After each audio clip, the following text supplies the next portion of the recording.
दोस्तों नमस्कार, स्वागत है आपका बड़ी खबर बड़े खुलासे में। दोस्तों 26/11 मुंबई हमले को लेकर बहुत बड़ा खुलासा गृह मंत्रालय के पूर्व अंडर सेक्रेटरी RVS मणि ने किया है। टीवी पर एक इंटरव्यू में ये जो मणि हैं, पूर्व अंडर सेक्रेटरी हैं गृह मंत्रालय के, इन्होंने ये कह दिया कि 26/11 जो आतंकवादी हमला था वो पाकिस्तान की खुफिया एजेंसी ISI और भारत की कांग्रेस पार्टी का फिक्स मैच था। जी हां, ये कहकर के उन्होंने सबको चौंका दिया और उन्होंने कहा कि जिस तरह से कांग्रेस का रवैया रहा है, उस रवैये को देखते हुए और उस समय की जो आर्मी थी, उस समय के जो रो के चीफ थे, जब वो चीख चीख कर इस बात को कह रहे थे कि जो आतंकी हमला हुआ है वो भारत के इतिहास में सबसे बड़ा हमला है, क्योंकि उस हमले में 160 आम नागरिकों को मार दिया गया था, जिसमें कई विदेशी मेहमान भी थे। इसके बाद यह कहा जा रहा है कि भारतीय एयरफोर्स के अधिकारियों ने यह ब्रीफिंग दी थी प्रधानमंत्री कार्यालय में कि हम तत्काल आतंकवादियों के अड्डों को ध्वस्त कर सकते हैं, हमारी एयरफोर्स में यह क्षमता है। लेकिन मनमोहन सिंह जो उस समय प्रधानमंत्री थे, उन्होंने इस सर्जिकल स्ट्राइक के लिए मना कर दिया। ये जो गृह मंत्रालय के अंडर सेक्रेटरी हैं RVS मणि, ये कहते हैं कि उस समय सारे अधिकारी इस बात की तैयारी में थे और ये इस तरह का कोई हमला होगा, इसकी पहले से खबर थी। रो ने 18 नवंबर को यह अलर्ट जारी कर दिया था कि नाव के रास्ते कुछ आतंकवादी मुंबई में अटैक कर सकते हैं, लेकिन उसके बाद भी उस तरह के कोई रोकने के प्रयास नहीं हुए। तो क्या यह सवाल उठता है कि कांग्रेस ने जानबूझकर वो 26/11 का हमला होने दिया? क्या ISI की मिलीभगत से यह हमला करवाया गया? तो इसके पीछे के क्या कारण होते हैं? जब पत्रकार ने इनसे पूछा कि ऐसा क्या कारण हो सकता है, तो उन्होंने एक कारण बताया जो हम सब भी पिछले काफी अरसे से देख रहे हैं। उन्होंने कहा कि ये जो मनमोहन सिंह की सरकार थी, ये मुस्लिम तुष्टीकरण में इस कदर डूबी हुई थी, इसको लग रहा था कि जिस तरह से लगातार देश के अंदर आतंकवादी हमले हुए हैं, भारत की तरफ से उसका एक भी जवाब नहीं दिया गया। आज ये मोदी पर सवाल उठा रहे हैं, मोदी से पूछ रहे हैं कि 4 आतंकवादियों ने जो हमारे नागरिकों को मारा, उसके बदले में मोदी जी सबूत दो, आपने क्या किया? जबकि हमारे यहां एयर स्ट्राइक, सर्जिकल स्ट्राइक और अब सीधी स्ट्राइक मोदी शासन में हुई है। तब ये जो पूर्व गृह सचिव है, ये सवाल उठाते हैं कि उस समय हमारी सेना आज की तरह ही तैयार थी। सेना वही है जो आज है, वही पहले थी। जज्बा भी सैनिकों का वही है, लेकिन सत्ता के शीर्ष में बैठे हुए लोगों ने इसकी परमिशन नहीं दी। क्यों नहीं दी वो अलग मुद्दा है, लेकिन इससे भी गंभीर खुलासा एक ये हुआ है कि उस आतंकवादी घटना के बाद, 26/11 की घटना के 2 साल बाद, कांग्रेस की सरकार ने पाकिस्तान को, आप जानकर चौंक जाएंगे कि करोड़ों रुपए की मदद की। आप जानकर चौंक जाएंगे कि उसके मात्र 2 साल बाद कांग्रेस को करोड़ों रुपए दिए गए और उनको बाढ़ की मदद के नाम पर अनाज भी दिया गया। यानी करोड़ों रुपए का अनाज और उसके अलावा उनको कैश भी दिया गया, यानी पैसे भी पहुंचाए गए। और इसलिए यह शक पैदा होता है कि क्या कांग्रेस का इस तरह का कोई लगाव या कांग्रेस की कोई इस तरह की प्लानिंग थी, ये पता लगेगा। लेकिन पूर्व अंडर सेक्रेटरी कहते हैं कि जो तहव्वुर राणा यहां भारत में प्रत्यार्पण करके लाया गया है, उसको अभी तक इसीलिए लाया गया कि पूछताछ जब होगी तो पता चलेगा कि उसके हैंडलर कौन कौन थे। जो दाऊद गिलानी है, जिसको हेडली कहते हैं, वो दोनों बचपन के दोस्त हैं और इनकी पूछताछ में काफी बड़े खुलासे हो सकते हैं। उनका कहना यह है कि जिस तरह से भारत की जो सरकार थी उस समय की UPA सरकार, उसने $25 मिलियन, आप सोचिए, $25 मिलियन की मदद पाकिस्तान को की थी, दुश्मन देश को इन्होंने, और तब की थी जब कसाब जिंदा था और उस कसाब को यहां पकड़ कर रखा गया था और यह पूरा सिद्ध हो चुका था कि उसमें पाकिस्तान का हाथ है। 21 अगस्त 2001 का वीडियो है संसद के अंदर का, वो वीडियो सामने आया है, मीडिया में चल रहा है कि जब वो संसद में बताया जा रहा है कि हमने पाकिस्तान को राहत के नाम पर बाढ़ में हमने $25 मिलियन की मदद की है। बात कांग्रेस की है तो कांग्रेस की बात मैं करूंगा।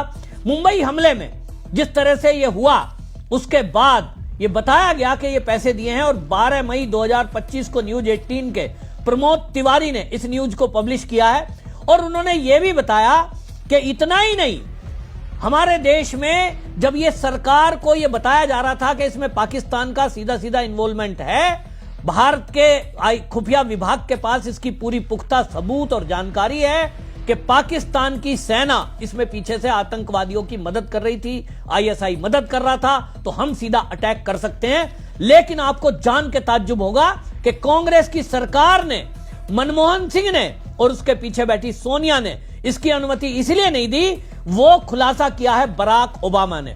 अमेरिका के पूर्व राष्ट्रपति बराक ओबामा ने अपनी एक किताब, आत्मकथा की एक किताब लिखी है, द प्रोमिस्ड लैंड।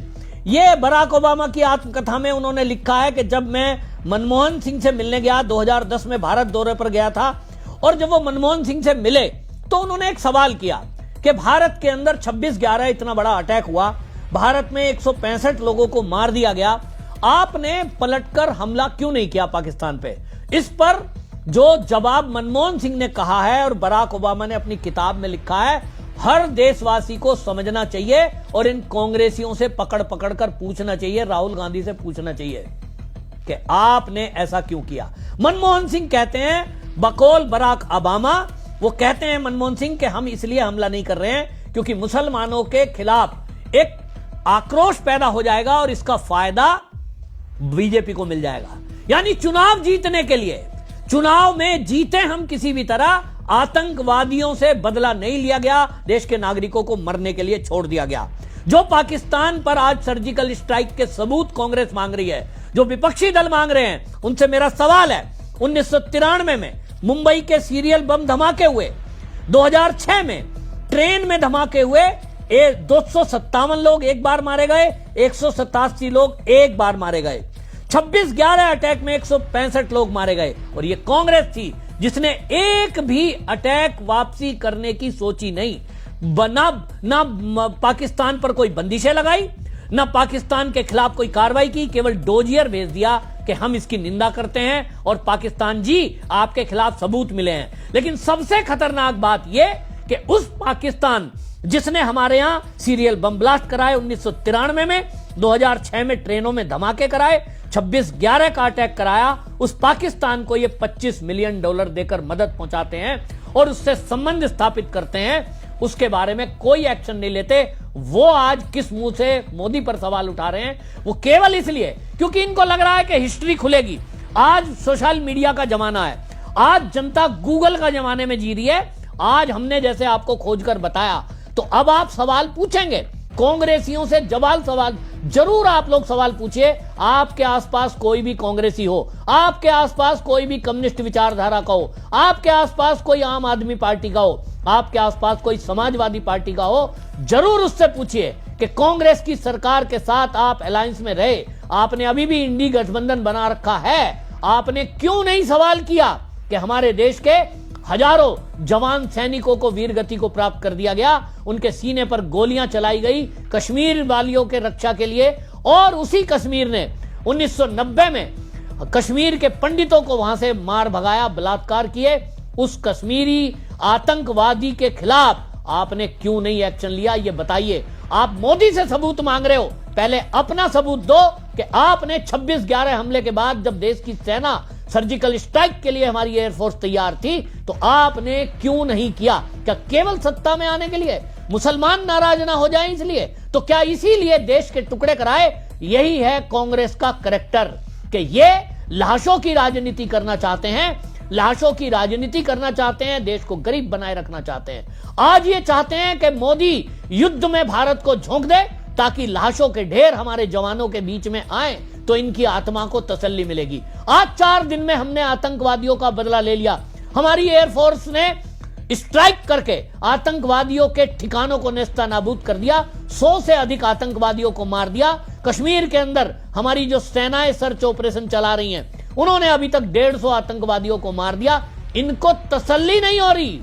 15 वो आतंकवादी मार दिए गए हैं जो पहलगांव अटैक के लिए जिम्मेदार माने जा रहे थे, लेकिन इनको तो सैनिकों की लाश देखनी है, इनको अपना एजेंडा चलाना है, इनको मोदी के विरोध में देश का विरोध करना है। ये कांग्रेस का कल्चर, देश में गरीबी बनाए रखो, देश को युद्ध में झोंक दो ताकि चीन की दुकानदारी चलती रहे, अमेरिका के हथियार बिकते रहें और सैनिकों की लाश आती रहे। कांग्रेसियों से पूछो कि आप जो कहते हो, और आम आदमी पार्टी के संजय सिंह को मैं रात सुन रहा था, वो भी बीच में कूदे कि क्यों नहीं पीओके वापस ले लिया। अरे कांग्रेस से पूछो ना कि 93,000 सैनिकों को कैद रखा था, क्यों छोड़ दिए, क्यों नहीं पीओजे के वापस लिया। आज आपको मोदी के थ्रू पीओके जे के वापस चाहिए, क्योंकि आप डरे हुए हो कि 29 में फिर से मोदी आ जाएगा, राज्यों के चुनाव में फिर से बीजेपी आ जाएगी, और इसीलिए आप लाशों की राजनीति करना चाहते हो। कांग्रेस पूरी तरह एक्सपोज हो चुकी है। मुझे नहीं पता कि पूर्व गृह सचिव ने जो आरोप लगाए हैं वो उनका आशंका जो है वो आरवीएस मणि की सच है कि झूठ, ये जांच के बाद पता चलेगा, लेकिन इसकी जांच जरूर होनी चाहिए। हमारी एजेंसियों को इसकी जांच करके पूरे देश को बताना चाहिए कि पूर्व अंडर सेक्रेटरी होम मिनिस्ट्री के यदि ये कह रहे हैं एक टीवी चैनल पर, सीधा सीधा देश की एजेंसी बताएं, पूरे देश को देश जानना चाहता है। कांग्रेसियों को पकड़ पकड़ कर फिर पूछा जाएगा कि आपने देश के साथ ये गद्दारी क्यों की। आप इस देश को बताइए। मैं मोदी को कहना चाहता हूं कि आप इसकी जांच कराइए, और इसके लिए जो भी दोषी हो, अब मनमोहन सिंह दुनिया में नहीं है, लेकिन कम से कम कांग्रेस के चरित्र को एक्सपोज करिए कि आखिरी मुद्दा क्या था। इन्होंने आज तक लाशों की राजनीति की है, ये आज भी वही गिद्ध राजनीति करना चाहते हैं। मुंह दिखाने लायक कांग्रेस नहीं है, क्योंकि अगर इस मुद्दे को मैं अलग भी रख दूं तो भी कांग्रेसियों से एक सवाल है कि 1993 का मुंबई सीरियल ब्लास्ट, 2006 का ट्रेनों का बम धमाके जिसमें 257 और 187 लोग मारे गए, 26/11 का 2008 का अटैक जिसमें 160 लोग मारे गए। आप बताइए कांग्रेसियों, आपने कोई कार्रवाई क्यों नहीं करी थी? पीओजे के उस समय वापस क्यों नहीं लिया था जब आपकी आयरन लेडी उसके कार्यकाल में सेना ने शहादत देते हुए 93,000 पाकिस्तान सैनिकों को बंदी बनाया था?